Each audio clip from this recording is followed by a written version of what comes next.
আপনারা উপস্থিত না থাকলেও চলবে।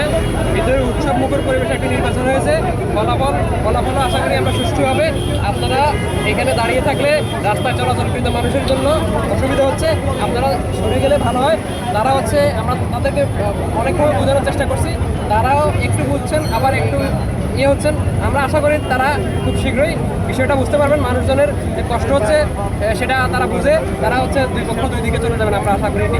আচ্ছা, এই দুই পক্ষে হয়ে তারা বলছেন যে তারা স্থানীয়, আসলে কি স্থানীয় নাকি এখানে দলীয় কোনো? এটা আসলে স্থানীয় হোক আর অন্য বাইরের হোক, আসলে আমাদের মূল উদ্দেশ্য হচ্ছে রাস্তাটা ক্লিয়ার রাখা এবং হচ্ছে দুই পক্ষ মুখোমুখি যাতে কোনো প্রকার সংঘর্ষে লিপ্ত না হয় এবং অপ্রীতিকর ঘটনা যাতে না ঘটে, আমরা সেই চেষ্টাটাই করে যাচ্ছি। অপ্রীতিকর কোনো ঘটনা হলে আপনাদের পর্যাপ্ত ফোর্স আছে কিনা বা আমাদের এখানে আমরা আশা করি এখানে যে ফোর্স আছে আমরা সেই ফোর্স দিয়ে আমরা হচ্ছে যে কোনো ঘটনা আমরা ট্যাকেল দিতে পারবো। আর ওই দেখছি আমরা বিশেষ করে বিএনপি জামাতের অঙ্গ সংগঠনের নেতা কর্মী ওদের সঙ্গে কোনো কথা হয়েছে কিনা? যারা ওদের আমরা উভয় পক্ষের সাথে কথা বলছি, উভয় পক্ষের যারা নেতা আছেন তাদের সাথে কথা বলছি।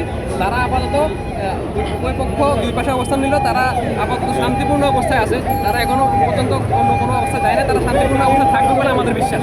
কিন্তু মুখোমুখি শান্তিপূর্ণ অবস্থান, একটু বলবো ভাই, মুখোমুখি শান্তিপূর্ণ অবস্থান, শান্তিপূর্ণ অবস্থা থাকবে বলে আমাদের বিশ্বাস। আমরা আশা করি তারা কোনো প্রকার অপ্রীতিকর ঘটনার সাথে জড়াবে না। ভাই একটু বলবো, এটা কি